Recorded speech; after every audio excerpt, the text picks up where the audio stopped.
Espérate un segundito. Ah, ya, ahora sí. Bueno, a mí no me aparece. Sí, ya ahora sí, sí veo que está grabando. Bueno, como venía diciendo, son algunos escenarios pues, de anticoagulación que uno muchas veces pues como que los pasa por olvido o no los revisa mucho y cuando uno está pues en la práctica clínica, en las rotaciones, por ejemplo, uno a veces los ve y dice como, nunca me senté como a revisar eso. Entonces, primero como para empezar, sabemos de que la vía de la coagulación como tal es un fenómeno que ocurre a nivel del cuerpo, sobre algo sanguíneo relacionado con unas vías que clásicamente se han dividido como unas vías extrínsecas y unas vías intrínsecas. Algo importante, y es algo que, pues, que debe tener que quedar muy claro, es que estas vías no son independientes entre sí. Y por eso muchas veces se han visto que los pacientes que inclusive pues, son coagulopáticos, por ejemplo, uno a veces ve pacientes con un INR prolongado, por ejemplo, pacientes cirróticos que tienen un TP por allá supremamente prolongado, e inclusive el TPT por allá de 40, de 50, 60, inclusive prolongado. Y uno dice, bueno, pero es que la fisiopatología como tal no había por qué verse afectada, pero estas vías no son diferentes entre sí, inclusive pues interaccionan mucho entre ellas. Sabemos de que la principal vía es la vía a nivel extrínseca, que está relacionada pues con la activación fisiológica, sobre todo ese factor tisular que se encuentra circulante en sangre, que cuando pues existe un trauma a nivel de los vasos sanguíneos pues aumenta, genera pues de que se active junto con el factor 7 y requiere pues un cofactor con calcio que va a activar otro complejo de factores, ¿cierto? El factor 10, posiblemente con el factor 5, que está relacionado pues con los fosfolípidos, que también son algunos eh, eh, pues proteínas, son algunas sustancias que son sumamente importantes como para aumentar esa cascada de coagulación y que finalmente pues, va a formar ese factor 2, ¿cierto? Con la parte del fibrinógeno. Sabemos de que eso es algo con lo cual es una vía la cual no se encuentra independiente, de hecho, inclusive con el factor 7 cuando se activa, va a activar por medio del calcio algunos otros factores de coagulación que van a activar la vía intrínseca y sobre todo hay que saber que la hemostasia primaria está relacionada con aquella agregación de plaquetas, que las plaquetas también hacen parte fundamental en el sistema de coagulación, y sobre todo aquel punto de daño de esas plaquetas que se van activando, que van formando o van secretando esos gránulos que tienen por dentro, pues aumenta pues como tal la respuesta endotelial. Sin embargo, hay que saber que cada vía que se va activando, ella va haciendo una retroalimentación negativa, y por eso es que uno no va viendo, por eso es que uno ve que usualmente los pacientes que tienen una coagulopatía, pues a medida que van empezando la cascada de coagulación pues va a generar una retroalimentación que empieza como a disminuir esos factores para que no haya pues un estado persistente como tal procoagulante, ¿cierto? En estados pues, fisiológicos. Importante, hay que saber que los factores de coagulación, como dijimos, no se determinan de manera aislada y existen unas fases, como una fase de iniciación, una fase de amplificación, una fase de propagación. Aquella fase de iniciación, sobre todo con la circulación del factor tisular, la fase de amplificación, no olviden las plaquetas son fundamentales para cuando se liberan los granulos, pues propagar esa parte de la formación del trombo y finalmente la fase de propagación que está mediado con los fosfolípidos, con la con la trombina y protrombina, junto con el calcio, que son fases que son importantes. Y de hecho, pues quería aquí como hacer una cuña antes de empezar con los escenarios, que fue el caso clínico que mandamos acerca de la tromboelastografía, que yo creo que nosotros en pregrado, pues solamente uno cuando está en residencia se ve como, digamos así, enfrentado a la tromboelastografía, pero es una técnica que cada vez es mucho más frecuente, se encuentra en los hospitales de tercer nivel de complejidad, incluso es una técnica muy económica, muy rápida y muy posiblemente, pues sea mucho más asequible en otros lugares.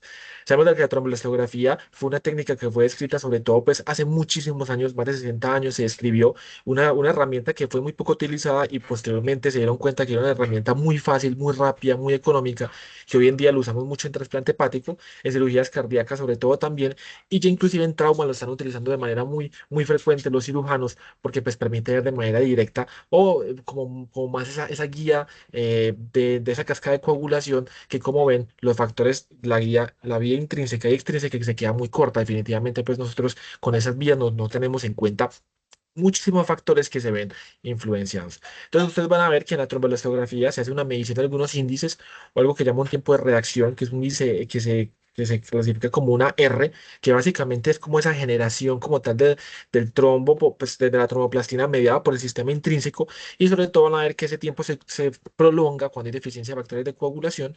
Los tiempos de coagulación K, que la van a ver como la letra K, que es básicamente ese comienzo de formación del coágulo, que está muy relacionado con las plaquetas y el fibrinógeno sobre todo. El ángulo, que es un ángulo que está en relación directamente entre el tiempo de reacción y el tiempo de coagulación, que está sobre todo relacionado con aquella velocidad que tiene la formación del coágulo sólido y sobre todo indica como esa calidad del fibrinógeno y las plaquetas. Un tiempo de máxima amplitud, que se catalogaba como MA, la cual habla acerca de esa amplitud que tiene ese coágulo que está relacionado con aquella función a nivel plaquetaria. Es la interacción que hay entre fibrina y plaquetas, que vamos a ver que cuando hay deficiencia de ese quiere decir que hay una deficiencia como tal en la función de las plaquetas, no solamente en el conteo, porque uno muchas veces puede tener un conteo plaquetario de 115.000 plaquetas, por ejemplo, pacientes cirróticos o pacientes con 80.000 plaquetas, por ejemplo, y en realidad aquellas plaquetas no son capaces como tal de tener una buena actividad. Y la lisis del coágulo, sobre todo, pues que mide como ese intervalo como tal de la máxima amplitud hasta la amplitud como tal de ese coágulo que se va, digamos así, que se va degradando, por lo cual está mediado por la actividad fibrolítica. Todo esto es como para representar este diagrama. Es un diagrama el cual uno pues no tiene que aprender estos valores de acá abajo de los parámetros normales de la tromboelastografía, porque eso es algo que se nos da sobre todo pues cuando tenemos el examen. Y algo importante es que esto está dividido en factores, la parte de la coagulación y la parte de la fibrinolisis. Como vemos, tenemos una parte de un tiempo que está relacionado con ese tiempo de reacción, ese tiempo como tal de la coagulación, el ángulo alfa, la parte de la amplitud del trombo y la parte de la lisis de él. Entonces, ya sabiendo un poquito de cómo se ve este o cómo se interpreta y algunos eh, valores importantes que tenemos que tener en cuenta acerca de cuando se encuentra prolongado o cuando se encuentra disminuido el ángulo alfa, vamos a ver el caso que vivimos en esa vez que lo mandamos. Este es un caso de la vida real, de hecho es muy reciente, como ustedes ven, pues fue hace muy poco una paciente con una cirrosis que iba a hacer ya pues a un procedimiento, una paracentesis, y era paciente con una cirrosis con un child pulse que estaba muy coagulopática, por lo cual uno hace pues un uso de una trombolastografía. Ustedes ven el tiempo de latencia, como dijimos, el tiempo R, que en este caso se encuentra prolongado, un tiempo de coagulación del coágulo, que es el K, que también se encuentra prolongado, un ángulo que se encuentra disminuido y una amplitud que se encuentra cortada. Sin embargo, ustedes no deben, pues ustedes a medida que vayan aprendiendo esto y a medida que uno lo va utilizando, se va aprendiendo un poquito los valores de este tipo de parámetros, pero van a ver, por ejemplo, que la trombolastografía se reporta de esta manera, sobre todo pues en el San Vicente lo reportan así, en el Palo Tobón también se reporta de esta manera, en otros centros la verdad pues no lo he visto, entonces no sé cómo se reportan, pero usualmente se reporta de esta manera y vean, comparen cómo se encuentran. Vean esta amplitud del coágulo, es esta amplitud, perdón, de la máxima amplitud del coágulo, como se ve disminuida. Por ejemplo, vemos la gráfica, que es una gráfica mucho más bonita, como si fuera un trombo. Ustedes ven, por ejemplo, el ángulo está supremamente caído, mientras que un ángulo usualmente es un ángulo que se ve mucho más bonito, o tiene un ángulo que usualmente tiene pues una amplitud de más de 45 grados, ¿cierto? Y por ejemplo, uno aquí ve, es más difícil saberlo, pues con la parte como el tiempo de latencia y tiempo de formación del coágulo, pero vemos, por ejemplo, aquí abajo en los valores, como el tiempo R se ve prolongado, ¿cierto? Aquí te dice que está prolongado, el tiempo de formación del coágulo, que es el tiempo K, se encuentra prolongado, como el ángulo se encuentra disminuido y como la parte de la amplitud del coágulo se encuentra también disminuido. Esta era una paciente la cual, pues es una paciente cirrótica, vemos de que el tiempo del ángulo habla de que efectivamente hay una alteración de la fibrina y del crioprecipitado, perdón, de la fibrina como tal, del criofibrinógeno más bien, y por ejemplo uno ve, por ejemplo, cómo se ve esa máxima amplitud del coágulo que se encuentra también disminuida. Esta paciente, como vemos, como tiene un tiempo de formación del coágulo prolongado, se hizo transfusión de crioprecipitado y también se hizo transfusión de una fresis de plaquetas debido a que se encontraba pues con difusión plaquetaria. Entonces, digámoslo así que es una medida de leer pues la tromboelastografía. Sé que son parámetros un poquito a veces difíciles de entender, pero simplemente con la práctica pues uno va a ver de cómo se va manifestando o cómo uno puede pues corregir. Inclusive esta paciente tenía unas plaquetas de 85.000, 90.000, por ejemplo, pero vemos de que efectivamente sus plaquetas son disfuncionales y el riesgo de sangrado pues es muchísimo mayor.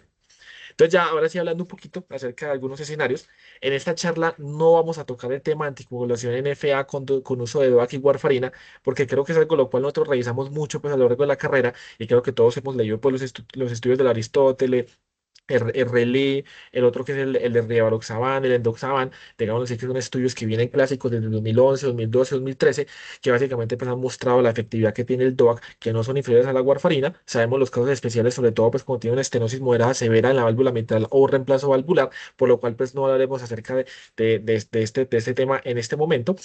Otro tema al cual tampoco hablaremos es como acerca de la anticoagulación de la trombosis venosa superficial. Creo que esto es un tema que podemos hacer una charla más adelante de cómo uno puede hacer uso del Fundaparinux, especialmente pues en el estudio Calisto, que habla pues acerca de la anticoagulación por 45 a 3 meses más o menos, 45 días a 3 meses.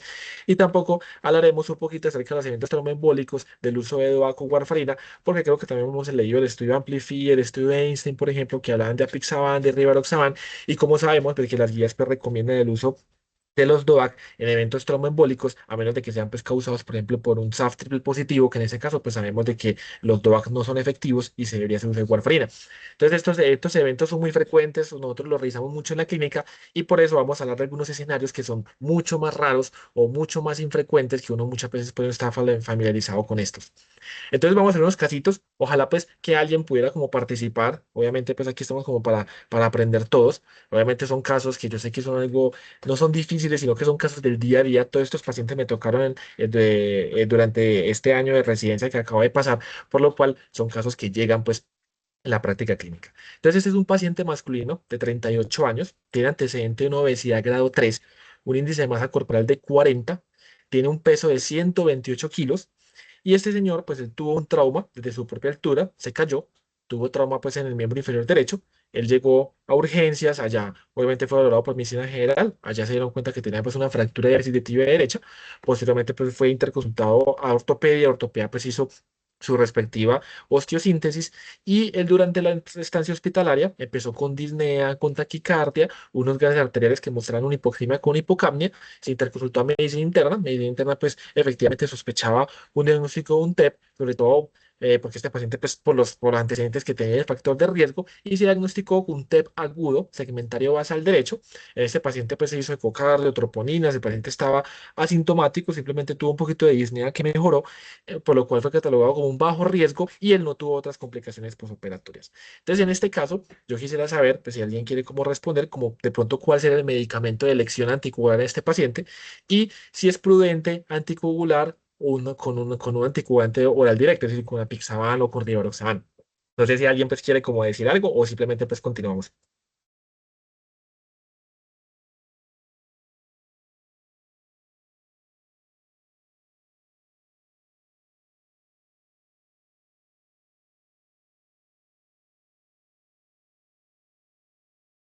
Bueno, yo creo que podemos de seguir continuando. Ese es un caso muy, muy importante porque ustedes cuando empiezan a mirar los estudios, ¿cierto? Los que venimos hablando, por ejemplo, el Amplify, ¿cierto? El Einstein, que lo mencionamos justamente ahorita, ¿cierto? ¿Se acuerdan de que nosotros mencionamos aquí en este evento? Uno tiene como en cuenta que efectivamente uno puede hacer uso de DOAC, sobre todo pues en pacientes con tromboembolismo pulmonar o con trombosis venosa profunda que no se encuentra pues complicada, que no tenga, por ejemplo, un SAF, pero uno muchas veces uno dice, ¿y cómo era esa distribución del peso en los pacientes en los estudios? Porque yo creo que ustedes han visto que clásicamente se decía pues, que en pacientes que tenían una obesidad muy, muy severa, casi que una obesidad 3 o más, mayor de 2 o 3, una obesidad ya muy mórbida, como que no había mucha seguridad de estos medicamentos. Si uno empieza a mirar los estudios, el estudio Amplify, vemos de que, por ejemplo, el dato con pacientes con más de 100 kilogramos es un dato pues que no es despreciable. Sin embargo, hay muchos datos que se perdieron e inclusive pues en este estudio no hay como una gráfica que muestre que haya efectividad, que sea pues seguro el uso de los DOAC o inclusive pues que sea algo efectivo. Y cuando uno empieza a mirar, por ejemplo, el rivaroxaban, ocurre lo mismo. Si bien es un porcentaje de pacientes bastante considerable, ¿cierto? Vean que el 14% de los pacientes tenían un peso mayor de 100 kilogramos, habían datos que se habían perdido y definitivamente, pues en ninguno de estos artículos describían si era seguro hacer uso o no de estos medicamentos. Y por eso había mucha incertidumbre. Se habla de, pues, clásicamente se hablaba de que estos pacientes no podían ser anticoagulados con anticoagulantes directos, sobre todo con índice de masa corporal mayor de 40 o un peso mayor de 120 kilos. Sin embargo, vamos a ver que hay algunos estudios que han mostrado que efectivamente en estos pacientes uno puede hacer uso de estos anticoagulantes con mayor seguridad. Entonces les traigo, este es un estudio que se hizo, resultado como tal de una cohorte prospectiva, es una cohorte que se hizo sobre todo pues en Europa y también en Estados Unidos, no incluyó población colombiana, sobre todo estaba pues, muy relacionado con la parte de población italiana, que en ello lo que quisieron ver fue cómo se comportaban los anticoagulantes directos en pacientes que tenían pues un peso muy extremo. Vemos de que en este caso eran pacientes jóvenes, ¿cierto? Vemos de que usualmente los pacientes que tenían un peso tan extremo eran pacientes entre los 58 años, pacientes muy jóvenes, la mayoría eran hombres, y miren que el índice de masa corporal sobrepasaba los 40. Era un índice bastante severo, casi que eso había sido excluido de los estudios, no había claridad acerca pues, de esa obesidad en los estudios, y vemos de que efectivamente los DOAC mostraron ser medicamentos bastante seguros. Eran medicamentos que inclusive en pacientes con mayores de 120 kilos tenían una buena tasa, inclusive pues aquí en estos pacientes ninguno tuvo un evento tromboembólico comparado por ejemplo a la warfarina. Sin embargo, quedan algunas dudas en este estudio porque vemos por ejemplo que en pacientes que tenían el uso de DOAC, aquí no se especificaba muy bien cuál es de ellos, pero sobre todo eran pacientes con apixaban y rivaroxaban, que son los más estudiados, pues podía aumentar ligeramente como aquel riesgo de sangrado no fatal. Sin embargo, vemos de que son medicamentos los cuales son seguros, son medicamentos los cuales se pueden utilizar en pacientes inclusive pues con obesidad bastante severa y más recientemente pues se publicó también en Estados Unidos, querían ver también cómo es el seguimiento. Acuérdense que el estudio REITE es un estudio de una cohorte pues de mucho seguimiento que habla acerca de los fenómenos trombólicos y vemos de que ellos querían valorar, perdón, querían valorar acerca pues cómo se comportaba el uso de anticoagulantes directos en pacientes con sobrepeso. Bien, en este estudio sobre todo hizo uso del rivaroxaban, vemos una gran cantidad de población, y vemos que efectivamente una gran cantidad eran pacientes muy obesos, una obesidad mórbida de más de 40 en índice de masa corporal, y vemos de que efectivamente en ellos, pues el riesgo como tal de haber tenido como los eventos tromboembólicos o el segundo evento pues a los 12 meses, vemos de que inclusive pues el rivaroxaban fue estadísticamente significativo, mejor que la misma warfarina.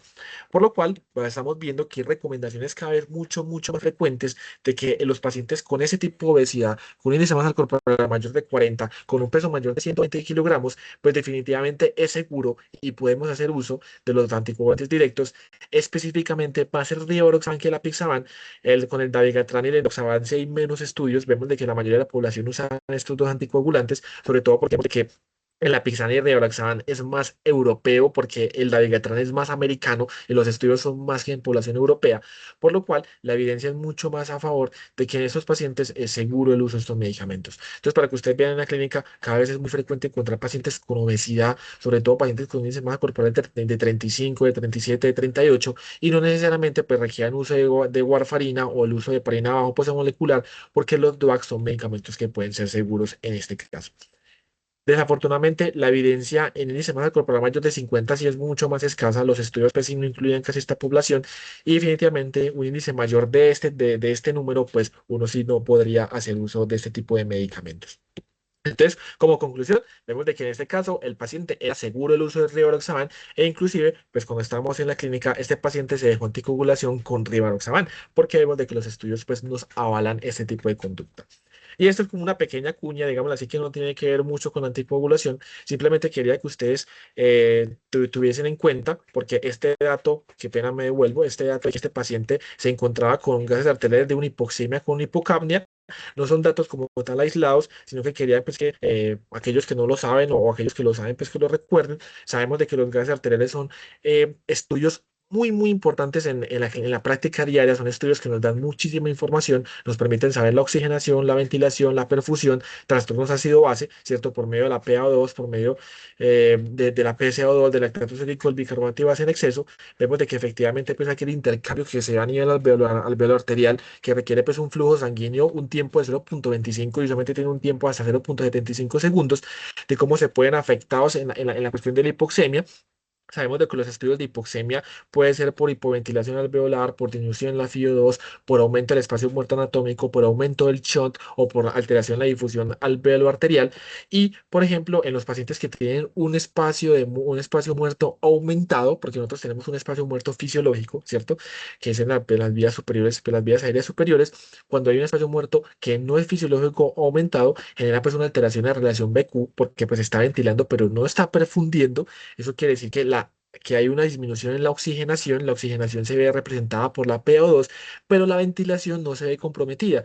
De hecho, el paciente, pues cuando tiene una alteración en la ventilación, pues va a hacer una taquipnea compensatoria, por eso los pacientes pueden tener lo que llaman una alcalosis respiratoria, porque van a hacer una taquipnea compensatoria por aquella hipoxemia, y como el CO2 es capaz de difundir, él no va a tener compromiso en la ventilación. Y por eso clásicamente ustedes ven que se describe que el TEP en los gases puede tener una hipoxemia con una hipocapnia, es decir, una alcalosis respiratoria. Y es importante que yo creo que de pronto se los preguntarán alguna vez en la rotación, y es que ustedes sepan que todo trastorno en la ventilación va a afectar la oxigenación. Ejemplo, un paciente con EPOC, con asma, con enfisema, pues va a tener alteración de hipoventilación alveolar, por ejemplo, por un asma, por un EPOC, o una alteración de difusión de alveolo arterial, y va a tener pues una alteración en la oxigenación, pero no todo trastorno en la oxigenación genera una alteración en la ventilación, que en este caso sería un paciente con TEP, que su oxigenación está comprometida, pero su ventilación no. Bueno, entonces ya pasando al caso número 2, este es un caso también muy, muy chévere, que yo estoy rotando en hepatología en este momento. Este es un señor, también es un caso de la vida real, es un paciente de 32 años, muy joven, extremadamente joven. Desde los 28 más o menos tuve diagnóstico de una cirrosis hepática. Él tiene un diagnóstico de una cirrosis hepática Child-Pugh por 11 puntos. Recordemos que el score de Child-Pugh es un score que se originó por allá en 1964, sobre todo para la intervención quirúrgica, pero hoy en día lo usamos sobre todo como factor pronóstico y en la sobrevida. Se hizo un score de MEL, que el score de MEL es un score que se utiliza sobre todo para mirar la mortalidad a 3 meses del trasplante hepático, que tenía 25 puntos, y un score bastante grave. Inclusive con mayor de 15 puntos, este paciente es candidato a trasplante hepático. La etiología de su cirrosis es una colangitis esclerosante primaria y se encuentra en protocolo de trasplante. Como complicaciones, tiene más bien una citis grado 2 que se encuentra en manejo diurético, no tiene una peritonitis hepática espontánea ni tampoco un hidrotórax hepático, se encuentra sin encefalopatía hepática, tiene unas varices esofágicas grandes por la clasificación de Babeno 7 que fueron ligadas muy recientemente, que se encuentra en profilaxis primaria porque no ha tenido sangrado, y tiene una ecografía que no muestra lesión ocupante de espacio en el hígado, es decir, no muestra signos de hepatocarcinoma, y una ecografía que desde hace desde este mes, desde el 05, no mostraba trombosis aguda de la vena porta. Este paciente consultó al hospital porque pues estuvo hospitalizado por una exacerbación de esos citis. El paciente vino pues muy, muy, muy, muy, con una citis muy prominente, estuvo muy hematizado, pero una citis grado 3. Él informa que tenía una adecuada adherencia al manejo, que él no tenía ingesta de alcohol, que no tenía desencadenante infeccioso, es decir, el señor no tenía un precipitante como tal. Se sospechó que posiblemente su hipertensión portal había empeorado. Se mandó una tomografía de abdomen trifásica que mostró el siguiente hallazgo. Mostró signos de trombosis de la vena porta aguda con una oclusión de más del 50%, pero que no tenía extensión en vena mesentérica superior. Entonces, ya teniendo en cuenta esto, tenemos un paciente muy enfermo, muy, muy enfermo, que se encuentra en protocolo de trasplante. ¿Será que este paciente por una trombosis de la vena porta es prudente anticoagular? ¿Será que de pronto existe alguna contraindicación en este caso? Si de pronto alguien quiere participar o hablar, pues estamos atentos. De pronto Hola, alguien buenas cree. noches. Sí, claro. Buenas noches. Yo pues hace tiempito no reviso el tema, pero tengo entendido que los DOACs pues son seguros en Child A y B. Digamos que en C están como contraindicados y se prefiere pues como le bajo peso molecular, pero hay ciertas indicaciones pues para tratarlo. Uno de ellos es pues la trombosis venosa significativa que ellos describen pues como que sea más del 50%, también como en candidatos a trasplante también para trombosis mesentérica, y también pues como que reduce el riesgo de progresión y no aumenta como el riesgo de sangrado, pero como te digo, hace mucho no reviso como este tema. Súper bien. Muchas gracias por participar. Me encantó tu respuesta. Es excelente. En pacientes con vamos a ver más adelante. Efectivamente, como dices, pacientes con Chain-Pool A se puede hacer uso de los DOAC. En Chain-Pool B también, excepto con el Rivaroxaban. En Chain-Pool C sí no se puede hacer uso. Y vamos a ver más adelante acerca de por qué estos pacientes, sobre todo con protocolo de trasplante, requieren anticoagulación para evitar la extensión del trombo. Porque no, desafortunadamente pues no lo puse en esa presentación, pero tengo que llama clicón de Yerdel, que mira como la extensión del trombo, y en pacientes que van a ser trasplantados, pues si hay mayor extensión del trombo que comprometa la esplénica, que comprometa la vena mesentérica superior, pues de dónde se va a pegar el trasplante, ¿cierto? Pues el hígado, el pobre hígado que se va a poner de nuevo, pues va a tener una trombosis por allá hasta abajo, y pues desafortunadamente pues va a hacer otra vez cirrosis. Entonces, me gusta tu respuesta y vamos a hablar con eso. Entonces, una pequeña introducción. Sabemos de que la trombosis portal aguda se define como una trombosis que se ve sobre todo antes de 6 meses, la crónica cuando persiste más allá de 6 meses, y como bien venías diciendo, uno puede ver signos indirectos que se llama una transformación cavernomatosa. ¿Qué quiere decir eso? Que como está trombosada la vena porta, pues el cuerpo lo que hace es que hace una circulación colateral que se llama un cavernoma portal. Usualmente las guías dicen que eso se puede producir inclusive hasta tan temprano como a los 6 a 20 días, pero usualmente se ve pues más que todo pues de manera crónica. E importante es cuando uno sabe pues acerca como tal de la circulación a nivel portal, vemos de que la porta está formada por la vena esplénica, por la vena mesentérica superior, y efectivamente si tengo un trombo que se va extendiendo hasta la vena mesentérica superior o se extiende hasta la vena esplénica, pues si yo hago un trasplante hepático, desafortunadamente no hay de dónde pegar ese hígado, ¿cierto? Entonces digámoslo así que eso es una cosa, eso es un criterio de anticoagulación. Y como me venían diciendo muy bien, uno lo define como una obstrucción completamente, es decir, que no tiene luz permeable, parcialmente oclusiva con no más del 50% o mínimamente oclusiva con no menos del 50%. ¿Eso por qué es importante? Porque ustedes van a ver que el flujo sanguíneo del hígado depende muy, muy, muy importantemente del flujo de la vena porta. Casi que 70-75% de la sangre que recibe el hígado viene de esta vena. La arteria hepática es importante, pero su flujo es de un 20-15% apenas recibe pues, el flujo hepático, por lo cual una trombosis portal es un signo bastante grave en los pacientes cirróticos. Y de hecho, un paciente cirrótico que debute con signos de hipertensión portal, una citis que no se sabe por qué se descompensó, el paciente venía súper bien y ¡pum! Tuvo un sangrado varicial, piense que tiene una trombosis de la porta y generó pues ese aumento de la presión portal. Entonces, hay unas clasificaciones, no solamente los pacientes cirróticos hacen trombosis de la porta, de hecho es la población que tiene mayor riesgo, sí, obviamente, pero también uno tiene población en la cual en pacientes no cirróticos aumenta el riesgo de trombosis, y es lo que usualmente uno ve como trombosis de sitios inusuales, ¿cierto? Entonces, una trombosis en paciente no cirrótico se puede manifestar por una neoplasia mieloproliferativa, malignidad, el SAF, diferentes trombofilias, que de hecho, pues hay una paciente que esta sí no la traje pues aquí en los escenarios, una paciente que es no cirrótica, que tiene una trombosis completa de la porta, sin embargo, ya venía pues con terapia de reemplazo hormonal y se cree que es la causa. Se hicieron todos estos estudios que han sido negativos, y el paciente cirrótico es mucho más frecuente, ¿cierto? Sobre todo que exista este evento de fenómeno, y básicamente uno lo puede clasificar así. Lo puedes clasificar como una trombosis portal que sea asociada a malignidad, ¿cierto? Pacientes que tengan, por ejemplo, un colangiocarcinoma que sea muy grande, pues va a generar una trombosis, sobre todo con mayor frecuencia, o por ejemplo, pacientes con linfoma generan mucha lesión infiltrativa a nivel hepática, pues aumenta más el riesgo de trombosis, o pacientes, por ejemplo, que tengan mutaciones en el JAK2, ¿cierto? El B617F JAK2, por ejemplo, pacientes con polistemia vera, pues te aumenta más el riesgo de trombosis, y el no asociado a malignidad que se puede clasificar en paciente no cirrótico y cirrótico. En cirrótico como aguda crónico y en no cirrótico como aguda y crónico. Como ya diciendo, en pacientes con cirrosis, los cuales tienen una trombosis portal, tiene un renete que usualmente es no oclusiva, o por ejemplo tiene pues opciones esplenorenales, o tiene una comunicación esplénica, estos pacientes usualmente no se anticoagulan, y sobre todo si no es candidato a trasplante hepático, pues con mayor razón uno dice, pues bueno, pues no hay como necesidad de anticoagularlo. Usualmente ellos no se anticoagulan a menos de que sea pues una trombosis muy extensa, tenga compromiso, o sea oclusiva, y hay pacientes los cuales tienen una trombosis que sea oclusiva, que tenga un compromiso importante, sobre todo del tronco de la porta, o sobre todo que comprometa el lado izquierdo, porque el lado derecho es tan pequeño que a veces no podría hasta anticoagular, o que el trombo se extienda, usted podría hacer uso de anticoagulación, ¿cierto? Hay que tener en cuenta, obviamente, con el tiempo pues, de sangrado varicel, y eso es importante porque clásicamente se haya mencionado de que estos pacientes, pues uno hace el uso de la heparina de bajo peso molecular, uno puede hacer uso de los anticoagulantes con la warfarina, y los DOAC, pues más tradicionalmente antes se batían como muy contraindicados, pero hoy en día estamos viendo que efectivamente se puede hacer uso de estos medicamentos. ¿Y por qué es importante? Porque definitivamente el uso de la warfarina en pacientes con cirrosis es un completo misterio.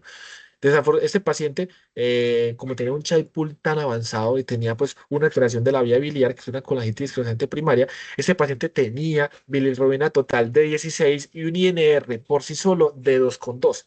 Prácticamente se veía anticoagulado por sí mismo, y aún así hizo trombosis. Entonces el uso de la warfarina en estos pacientes hace que los niveles de INR, pues un INR de 2,5 de uno no sabe si está anticoagulado o es subasal. Y por eso ustedes van a ver que más recientemente, como venimos diciendo, afortunadamente el uso de los DOAC ha mostrado ser algo efectivo, por ejemplo, sobre todo en pacientes que tengan un child pool A, un child pool B, el Redoxaban no se puede hacer uso, y el child pool C definitivamente son pacientes con una cirrosis descompensada y no hay estudios, o los estudios son estudios de observaciones muy pequeños que han mostrado que inclusive les va peor. ¿Por qué les va peor? Porque si sangran, el uso de la benzeneta alfa, que es el antídoto de la Pixaban y del Rivaroxaban, no lo tenemos en Colombia y es extremadamente costoso, y el uso, por ejemplo, del Idaracurizumab, que es el antídoto del dabigatran, pues es también muy costoso. Entonces, el uso de DOAC es una buena opción en pacientes con cirrosis compensada, un paciente con Child-Pugh A, sin problema puedes usar apixaban o rivaroxaban. En pacientes con cirrosis descompensada no es tan buena idea, y sobre todo porque si tienen varices esofágicas, pues si el paciente tiene sangrado, le va a uno ir muy mal. El uso de heparinas de bajo peso molecular es una buena opción, sobre todo pues de limitación de la warfarina. Uno casi que usa warfarina pues en casos extremos, ¿cierto? De hecho, hay otra paciente hospitalizada que tiene un Budd-Chiari, una cirrosis Child-Pugh por un Budd-Chiari secundario a un SAF. Entonces, los pacientes pues toca hacer uso de warfarina sin ninguna discusión. Y definitivamente en este paciente, un paciente cirrótico descompensado, que tiene un riesgo alto de sangrado, porque como vimos, este paciente tuvo ligadura por varices grandes, ¿cierto? Y, y fuera de eso, pues él no tenía como una indicación de warfarina como única terapia, él no tenía pues una estenosis mitral moderada severa, un reemplazo valvular, por ejemplo, y tampoco tenía pues un SAF, y no había contraindicación para heparina de bajo peso molecular, por lo cual este paciente se anticoaguló como heparina de bajo peso molecular, que uno usualmente hace anticoagulación durante 6 meses, y a los 6 meses uno pues logra ver si efectivamente hay recanalización o no de la vena porta. Pero muy bien, este es un caso también muy importante que uno lo ve de manera muy frecuente. Este caso es un caso número 3. Es una paciente de 52 años. Ella fue diagnosticada recientemente un cáncer de la vía biliar, un colangiocarcinoma. Este tumor pues no tuvo mucha extensión tumoral, es decir, no tiene pues imágenes de metástasis, pero sí tiene un tamaño mayor de 2 centímetros. Oncología decidió inicio con quimioterapia, sobre todo con cisplatino y gemcitabina. Y desafortunadamente, la paciente durante su tercer ciclo empezó a presentar edema inferior asociado a dolor. Ella se sospechó que tenía pues, una trombosis venosa profunda. Se hizo un diagnóstico por medio de una ecografía que muestra que tenía una trombosis venosa que se extendía por toda la ilíaca común, es decir, una trombosis bastante extensa y una trombosis proximal. Y afortunadamente, pues ella no tiene como ningún reporte de sangrado reciente. En los laboratorios, ella pues como se encuentra en quimioterapia, tiene un poquito de anemia, siente un poquito de supresión medular. Su función renal se encuentra muy bien, una función estable, pero tiene unas plaquetas en 35.000. Así que yo quisiera hacer una pregunta, pues si alguien también quiere responder, si a alguien se le ocurre alguna idea, que si esta paciente es prudente anticoagularla, de pronto con ese valor de plaqueta de 35.000 nos dé un poquito de miedo, o si de pronto pues ella es mejor no anticoagularla, o si de pronto es viable transfundirla y luego anticoagularla, o definitivamente pues no hay como mucho por hacer en esta paciente. De pronto a alguien se le ocurre alguna idea.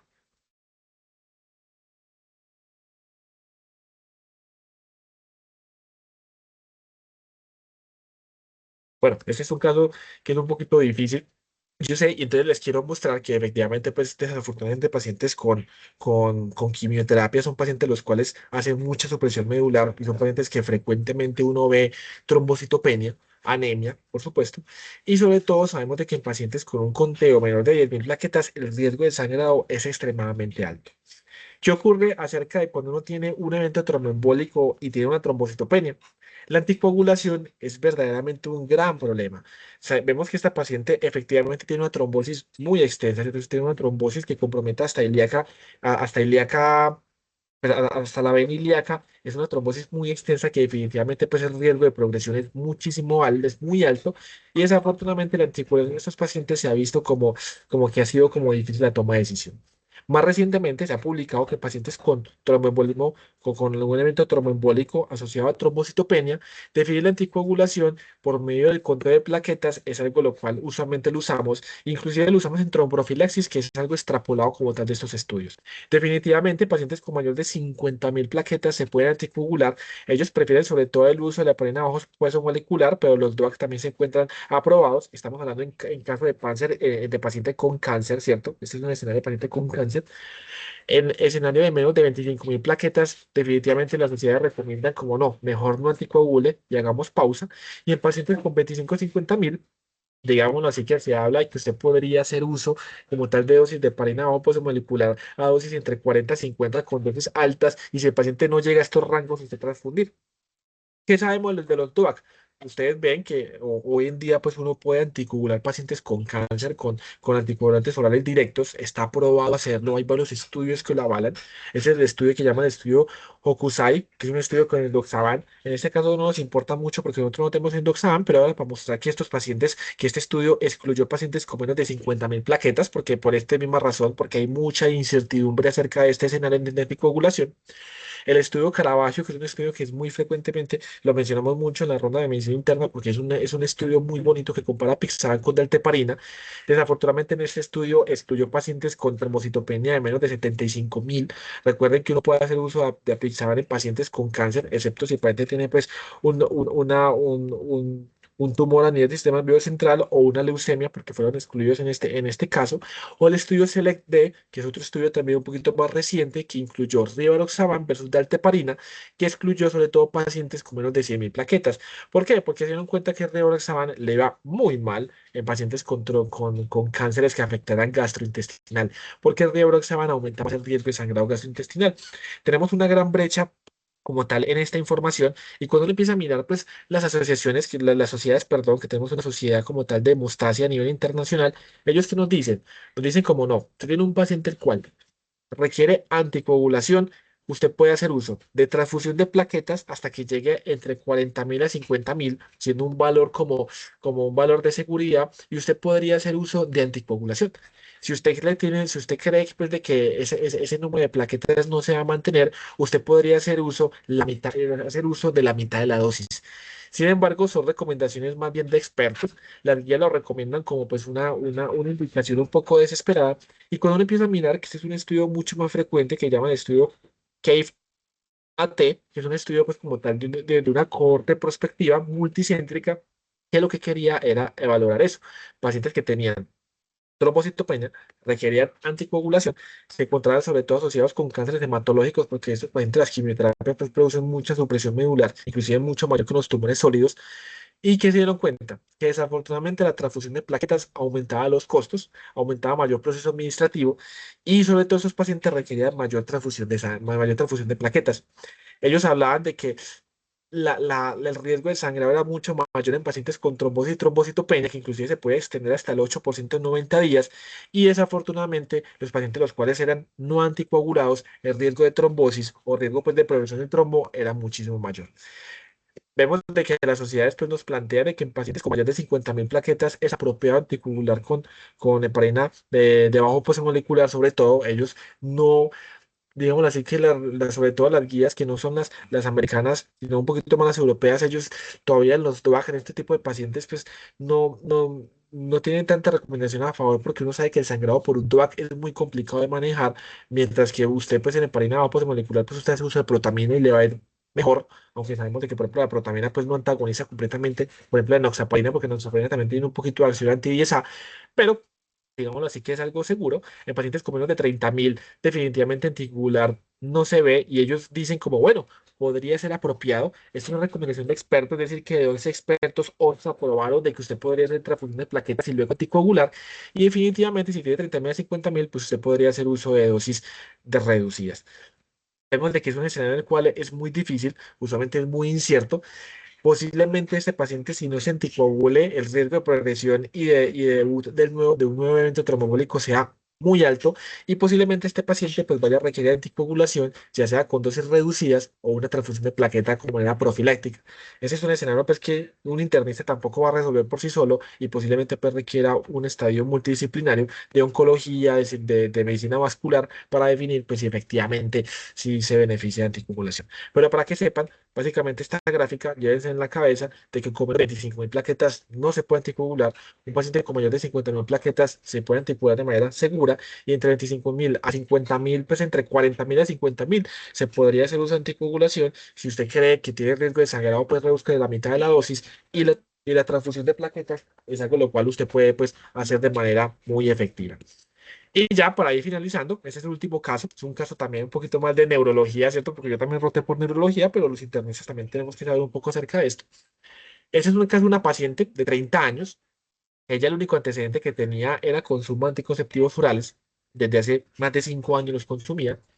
Ella consultó al servicio de neurología porque tenía un cuadro de una cefalea holocraniana, pues, y fue de reciente aparición, llevaba unos 20, 30 días con esa cefalea, asociada a fotofobia, fonofobia, y que se veía empeorada sobre todo con la valsalva. Ella decía que mejoraba con analgésicos, pero digamos así que persistía. Ella no tenía fiebre, nunca tuvo fiebre, no tuvo trauma, no tuvo ningún déficit motor ni sensitivo aparente. Neurológicamente estaba muy bien. Y como la paciente pues presentaba una cefalea con banderas rojas, posiblemente uno puede decir, no, puede ser una migraña, ¿cierto? Sino que la migraña es difícil de diagnosticar porque uno requiere 5 episodios de migraña para diagnosticar migraña. Se realizó una tomografía de TAC simple. La tomografía de cráneo, ¿cierto? La tomografía de cráneo mostraba una hiperdensidad en esta zona que se encuentra pues a nivel cortical, pues debajo de los núcleos de la base, ¿cierto? Que esta imagen se puede ver muy representativa de un seno transverso, es decir, tener una hiperdensidad en una tomografía simple. Se puede, sobre todo en ese tipo de hallazgo, puede sugerir, uno, que tenga una trombosis de senos venosos, pero en pacientes hombres, sobre todo delgados, jóvenes, pues uno podría tener hiperdensidad sin significar signo de trombosis. Como ella tenía pues un cuadro compatible, una tomografía que mostraba pues como este signo, se decidió mandar una resonancia.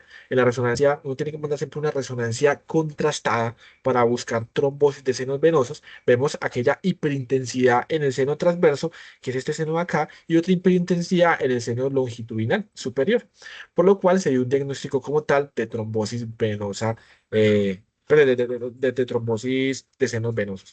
Entonces aquí quiero preguntar si alguien sabe de pronto, si esta paciente la paciente, pues los exámenes normales, ella está súper bien, ¿es prudente anticoagular o es mejor esperar? Si esta paciente presenta sangrado, ¿será que uno puede contraer, si presenta sangrado intracraneano, pues uno debe parar anticoagulación o por lo tanto continuarla? ¿Y cuál sería de pronto el manejo de elección en este caso?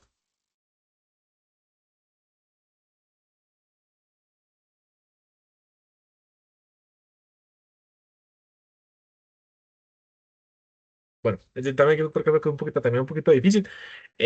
Sabemos de que la trombosis de senos venosos es debido a la formación de un coágulo que ocasiona pues una oclusión del sistema venoso cerebral. Se puede clasificar como agudas o aguda crónica, sobre todo mayor de un mes. Y sabemos de que la trombosis es mucho más frecuente en senos transversos y sagital superior, que efectivamente esta paciente lo tenía. Vemos efectivamente su seno transverso aquí trombosado. Así aquí sagital superior pues no se logró evidenciar, pero en la resonancia pues sí se encuentra muy bien. Recuerden, un hallazgo de esta hiperdensidad en una tomografía de cráneo simple puede indicar una trombosis de senos venosos y para diagnosticarla requerimos una resonancia magnética contrastada. Si no se contrasta y uno pone protocolo de trombosis de senos venosos, pues uno puede pues, pasarse muy alto este cuadro. Vemos de que los factores de riesgo para la trombosis de senos venosos es frecuente. De hecho, pues durante mi rotación de neurología vi por ahí unas 6 7 trombosis de senos venosos. Es bastante frecuente verla. Sobre todo, existe como una relación entre coagulante orales directos. Hay algunos autores que dicen que sí, otros que dicen que como que creen que posiblemente no hay una relación como tan estrecha. La terapia de reemplazo hormonal sí lo ha vino relacionado a pacientes con TEC o inclusive la infección por COVID-19, pues aumentó el riesgo de trombosis. Y definitivamente pacientes con trombosis de senos venosos, al igual que la trombosis de la vena porta, por ejemplo, nos está hablando de que puede ser un sitio inusual y hay algunos autores que recomiendan sin duda alguna pues el estudio de trombofilias, de síndrome trifosfolípido e inclusive pues de estudio de trastornos mieloproliferativos. Es el pilar de este manejo, más allá de la terapia endovascular, que eso se encarga pues neurología y neurología intervencionista, es la anticoagulación. Clásicamente se venía diciendo que un paciente con trombosis de senos venosos debía estar anticoagulada sí o sí con warfarina y que su nivel de INR debía ser poblado de 2,5 a 3,5 más o menos. Sin embargo, esto ha venido cambiando con los años y vemos de que la warfarina como tal es un medicamento que es difícil de titular, es que de verdad que tener un paciente con warfarina que tenga más de 70% de las metas de INR es bastante difícil. Los DOAC han venido como una posible opción. Este es un estudio también muy, muy bonito que se llama el RESPECT-CBT, que comparó pacientes que tenían el uso de dabigatran versus el uso de dosis de warfarina, que hayan tenido pues un evento tromboembólico que usaba pues un INR de 2 a 3 y el uso del dabigatran de 150 miligramos 2 veces al día. Este estudio pues excluyó pacientes que requieren ajuste de dosis, porque sabemos de que el dabigatran se tiene que ajustar según la tasa de filtración glomerular, también se debe ajustar. Y lo que quiero que vean es que el dabigatran mostró no ser inferior, pues aparentemente no hubo como diferencia estadísticamente significativa del riesgo de mayor riesgo de sangrado y de mayor riesgo pues como tal de segundo evento tromboembólico. Por lo cual el uso de dabigatran y warfarina pues parece ser una opción bastante llamativa. El problema del dabigatran es que requiere pues, una terapia puente como tal de inicio, pero digámoslo así, vemos de que en pacientes con trombosis venosa cerebral, con trombosis venosa, sí puede beneficiarse de ese tipo de manejo. Sin embargo, son estudios sobre todo que incluyeron pacientes los cuales no estaban en condición críticamente enfermo, porque los pacientes con trombosis de senos venosos pues pueden debutar con una hipertensión intracraniana muy severa, con una hemorragia muy severa, y en este caso el dabigatran pues no fue estudiado. Vemos de que efectivamente cuando uno, este me quedó así, bueno, qué pena que voy a corregir esto, no me he dado cuenta que había quedado así. En este escenario, este es un escenario que llama el estudio Secret, es un estudio que también se hizo en Canadá, que quería ver acerca del uso de rivaroxaban versus el uso versus pues como tal como le iba el rivaroxaban en pacientes que tenían pues el manejo de trombosis de senos venosos.